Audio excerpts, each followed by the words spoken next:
From director Agnieszka Wachowski-Wuslu, well-renowned director. I think he's from Eastern Kentucky. Yeah, Agnieszka Wachowski-Wuslu is the Christina Ricci, Justin Long, and Liam Neeson vehicle called Afterlife. Ooh. Dig it, sucker.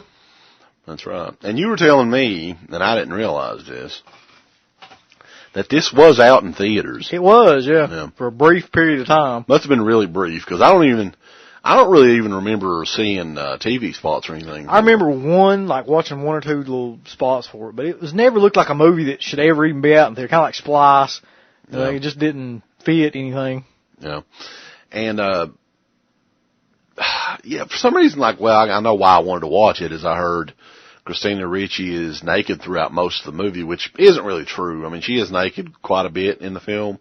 But if you're going to buy the movie just for her nudity, I don't know if it'd be worth it for that. It's almost like that she was trying to piss people off by just being like, all right, I'm going to be naked throughout this whole film, but it's going to make you not want to see me naked. I'm going to be a dead woman. Yeah, it's like they make her as grotesque as possible in a lot of the scenes. It just doesn't live up to the expectations of her being naked throughout the whole film. Yeah, but the movie itself follows Christina Ricci and Justin Long's characters. They're living together as like a boyfriend-girlfriend thing, a fiance thing, something like that. And they get into a fight.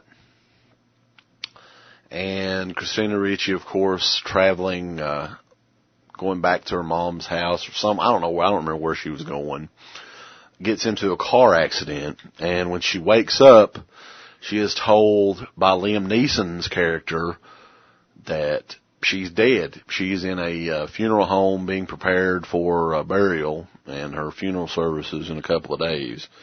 And the entire film really just follows her character who thinks that she's still alive and that this guy's just insane, and they leave you guessing as to what exactly is happening there.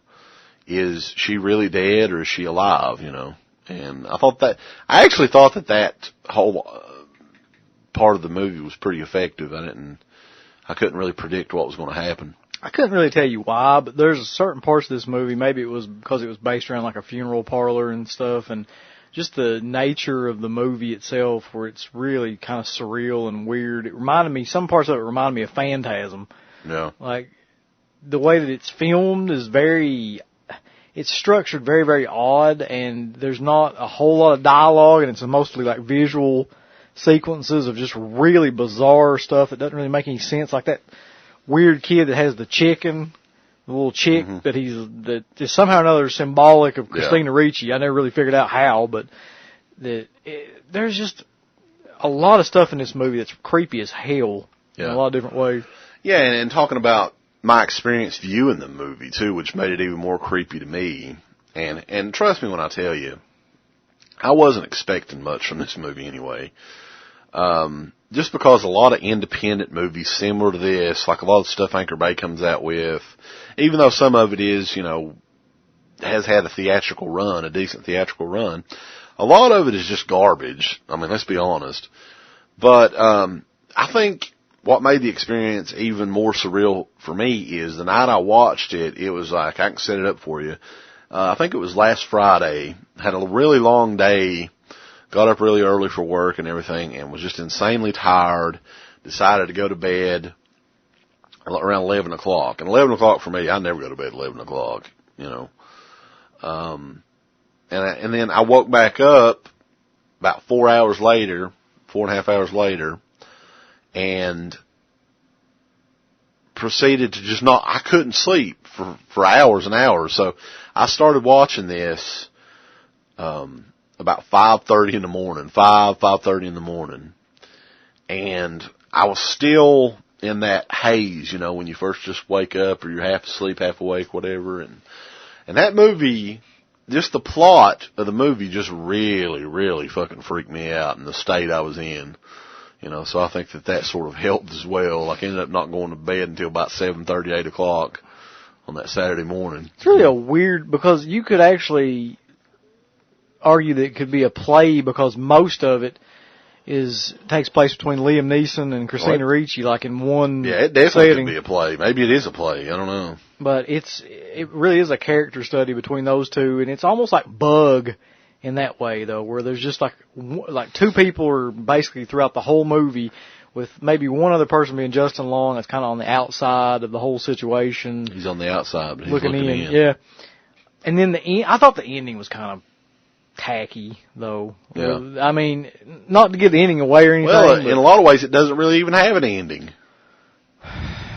Well, it kind of does, but you don't really know what it means. I mean, I don't know. You kind of saw it coming when the little kid and stuff started. It's one of those that just doesn't have a end. This is the end of it. You know, it doesn't really, nothing really solves itself or anything. And see, one other thing I didn't like about it though is that there's that weird little kid that doesn't need to be in the fucking movie, but he's like, he's almost like the Crazy Ralph character or something in the Friday the 13th films.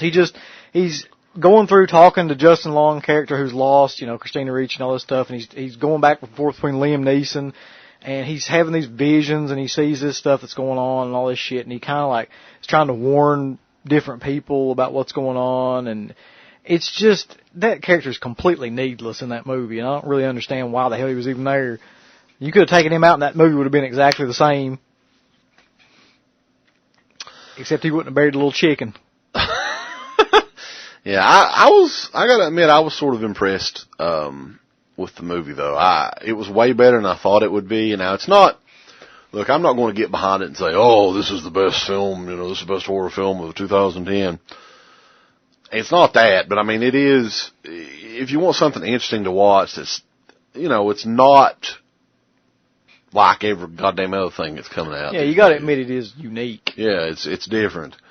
And, you know, and besides the fact that Christina Ricci is insanely hot, I actually like her acting and stuff too.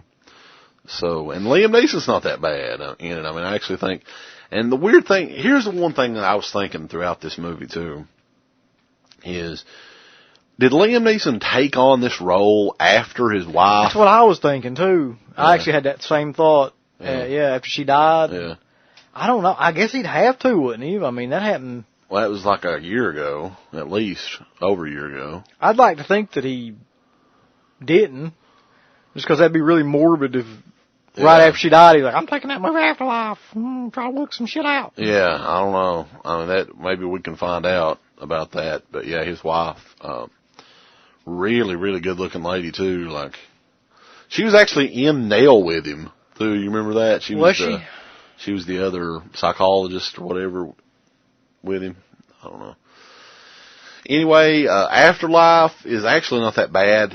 They do have a Blu-ray of this one out as well, and it's a really well shot film too. Like, it actually does look like it was a very expensive movie to make. I'll say that. Yeah, another thing about this movie too is it just confirmed the fact that I think Christina Ricci's got to be one of the hottest women alive. She's completely unique. I mean, she herself is, nobody looks like her at all that I can think of. No, she's a good looking woman. Oh. And you do get to see her naked quite a bit in this. But, you know, maybe the necrophologist in you will, come out or something. The necromancer? Yeah. Oh. Necrologist. Yeah. But yeah, yeah, I would advise check it out though. I actually didn't mind it that much. Yeah, well, it's okay movie, and like I said, it has a lot of parts of it that'll remind you of Italian movies and the way that it's shot, and parts that'll remind you of stuff like Phantasm as well. So that's from Anchor Bay. Special features include delving into the afterlife, the art of making a thriller, audio commentary with the co-writer director, I can't even pronounce that guy's name, and the trailer. And this is the DVD. Delve into it, baby. That shit. Yeah. It was the DVD edition. Give us the thumbs up. Up your butt. Like, subscribe. And if you subscribe, here's something else you can do. Once you subscribe, you can click the bell notification, right? And it'll notify you anytime that Dead Pit puts up new shit. Or don't. I really don't give a if you do. I want you to. I want you to. I don't care. Let's keep our community growing here on YouTube. I don't like it. I don't want you to do nothing. Listen, they need to do that, pal. No, don't you dare touch it. Thumbs up.